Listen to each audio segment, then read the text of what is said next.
And welcome back to the channel. And what are we doing here? Oh dear. Well, let me tell you, since the last installment, where we are. Remember this oil pan? Remember the drain plug that was hitting the cross member? Well, we took that off because after some consideration, I wondered how long the drain plug actually was. And it's a lot longer than even I thought it was, but I thought it was pretty long. The problem, if you recall, is that the cross member is right in the way of that drain plug, which inexplicably is at the back of the sump pointing towards the cross member. So with the engine and oil pan in the car, there was no way to remove the drain plug. My thought was to notch out the cross member. However, with the length of that plug and the fact that the head of it was already against the cross member, I would have had to cut halfway through the cross member to get enough access to remove that. So this oil pan is a no-go. Which is why the underside currently looks like this. And the replacement oil pan is currently drying. Now you might also remember from the last installment I was talking about the exhaust, and I thought I could use this Mustang Headpipe on this car because I'm using the hypo manifolds, which have different exits than the standard manifolds do, and it takes a special H-pipe to mate up to them. I was trying to do this versus having something custom made, and I thought this ought to fit because the engine and transmission length and clearances are all the same. Why wouldn't it work on a Falcon / Fairlane body? Well, let me go under here and I'll show you. Well, first and foremost, my clinging to the column shifter has caused a problem because that is in the way of this pipe. Now, it could probably be bent or reconfigured to clear that, but that's not the only issue. Inexplicably, the floor pan on this car is also different than what you would see in a Mustang, and I'm sorry for the blurriness, but essentially you've got the curvature of this pipe hitting the floor pan right there.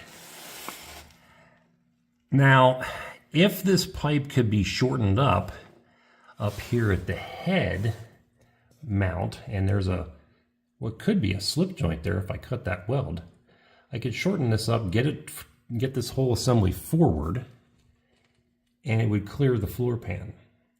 That would work on this side. On the other side, it does not have a slip joint. It is just a bent piece of pipe. So I would have to cut the pipe and shorten it and re-weld it or sleeve it or do something over there. So this is not a bolt-on part like I had hoped. Down here, it looks like it's okay. I couldn't get it up high enough here to really check the clearance, but I don't see any reason why it wouldn't work down in this area. And here is, by the way, the manufacturer and part number if you care to check that out. But it's simply not going to work.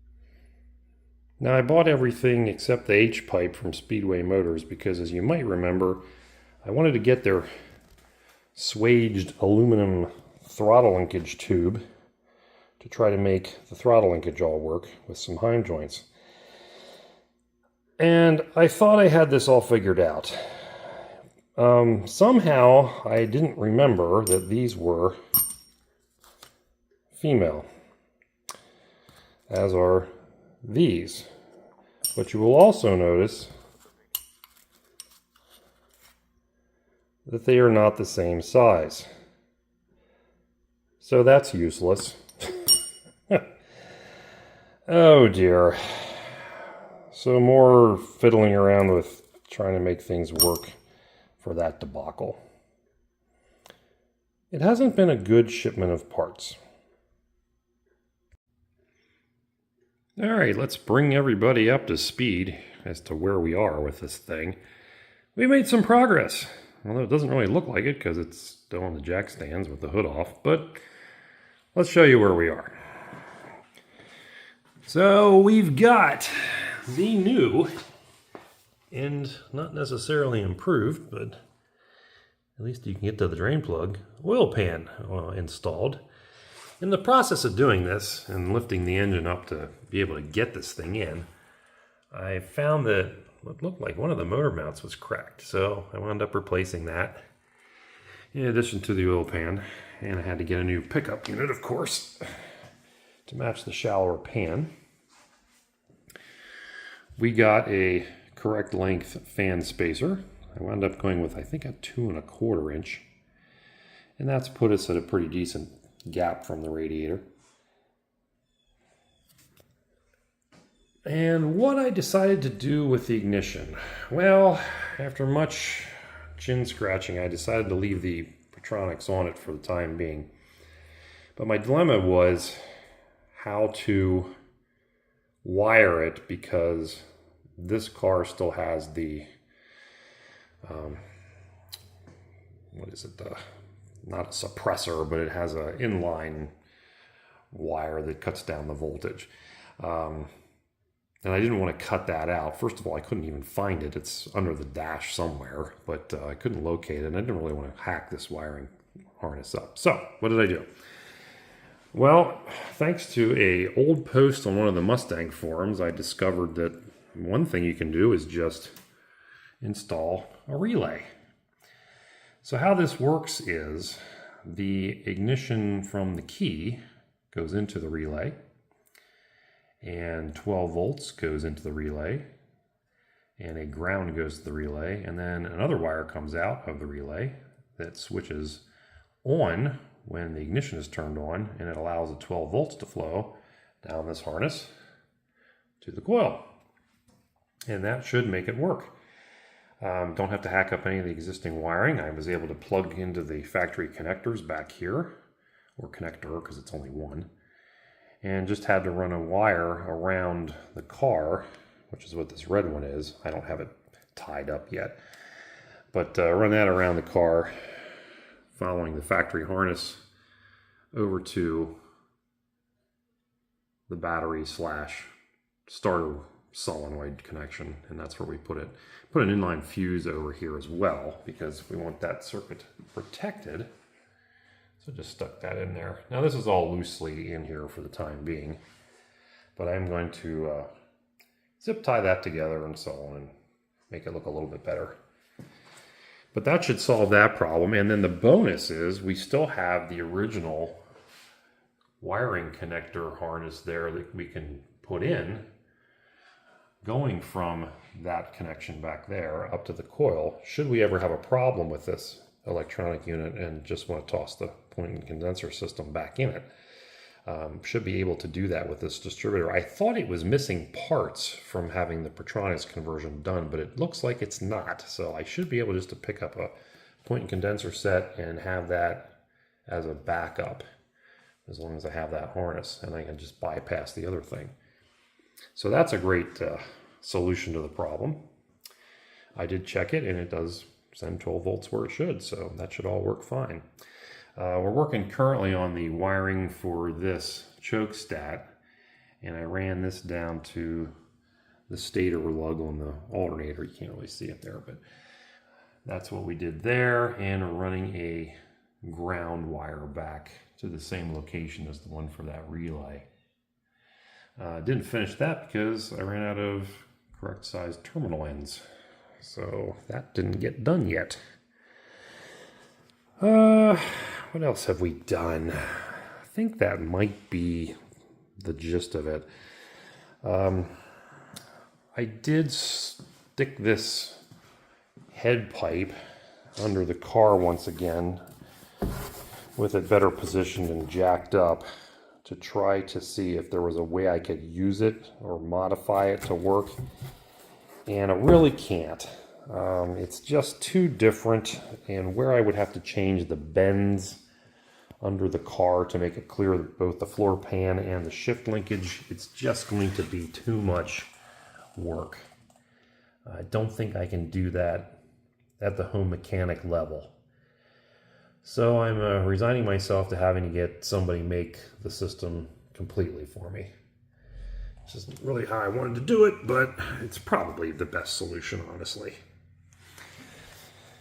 And so that's where we are. I don't think there was anything else going on here. I still have to do the fuel lines. I started to piece that together a little bit, and I'm figuring that out. Oh, the throttle linkage, I'm waiting for a new piece of all-thread rod to do something other than this, which obviously didn't work out if you've been following along. And that part should be in tomorrow. And all I have to do is bend up a little fuel line using this wonderful length here. Finish putting that in here to the fuel pump and then making something that runs up to the carburetor connection. And that, once all those items are done, we should be ready to fire it up. So we'll stop this segment here and come back when we've got a few more things finished. Okay, update time. We've got the carburetor on and the air cleaner and so forth. All of the connections are hooked up. Choke thermostat's fully wired. Throttle linkage, finally finished. What a debacle this was, trying to figure this out. So what I wound up doing here is I used a piece of threaded rod between the two joints. Not sexy, not my preferred way of doing it, but it did solve the problem, and it's fairly sturdy. I was a little worried about it maybe being too thin, maybe bending, but it's being pulled versus pushed, so I don't see a problem with that.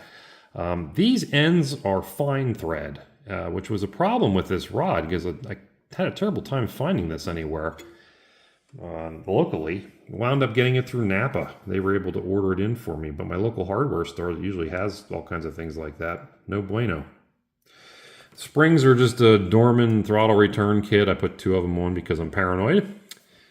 And a very inexpensive and not very sexy bracket for them here, which I'm not happy with this arrangement, but it's good enough for now. I'm probably going to wind up either cutting this shorter or making something else that makes it not be on this odd angle because it has to clear everything that's back here.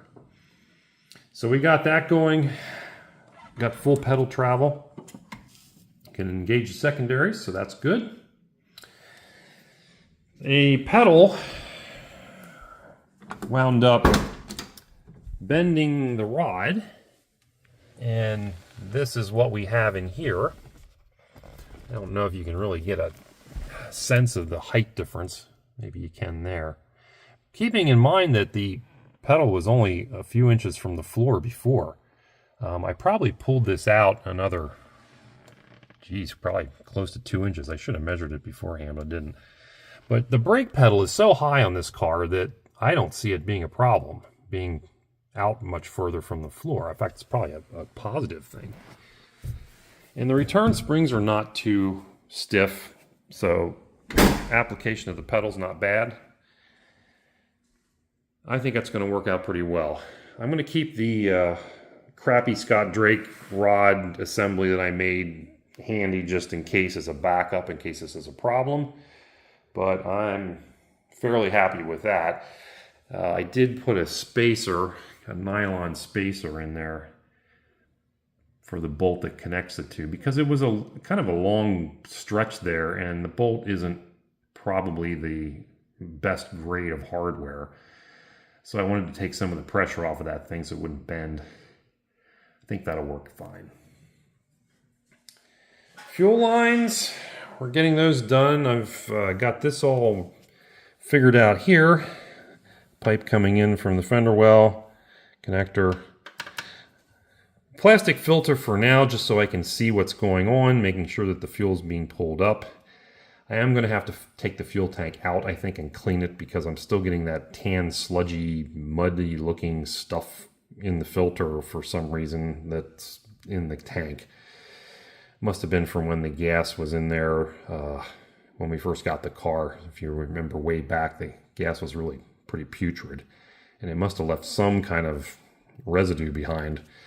So I'm going to try taking the tank out and sloshing that around and cleaning it out so I don't have that problem anymore. I have to put the fuel regulator in line someplace, probably just off the pump here, because it doesn't really work up top where it used to be. This fuel line, this Edelbrock fuel line, is so long that until you put some hose on and connect it here, that regulator actually fouls on the heater hose. That's in the way. And I don't really want to put it up in here over the thermostat housing and all that. So I think we're just going to put it down here. And the only reason it probably is necessary is because this engine has this Holley performance fuel pump on, which is potentially overkill. I don't know. I mean, it's a good quality pump. It's rebuildable. It came with the engine. I'm going to try using it, because any of the aftermarket stuff you get now that's just a standard fuel pump, you know, it's hit or miss whether the thing lasts 2 minutes or 2 years. You never know. So we're going to try running that. It's got oil in it. It's got ATF in it. I have to put water in yet. Handy reminder on the cap there. And then we are probably ready to fire it up. I do still have to connect the kickdown cable. I did not do that yet. But other than that, my list is pretty much crossed off. So I'm looking forward to the weekend and trying to get this engine fired. And we will show that in the next video. But that's where we are at present. I have to make one more steel fuel line and clean the fuel tank out, and we should be ready to go. I appreciate everybody following along, and hopefully this thing starts and runs without a lot of drama. And then we got to see about getting the exhaust done. That's it for now. Thanks for watching as always. See you in the next one.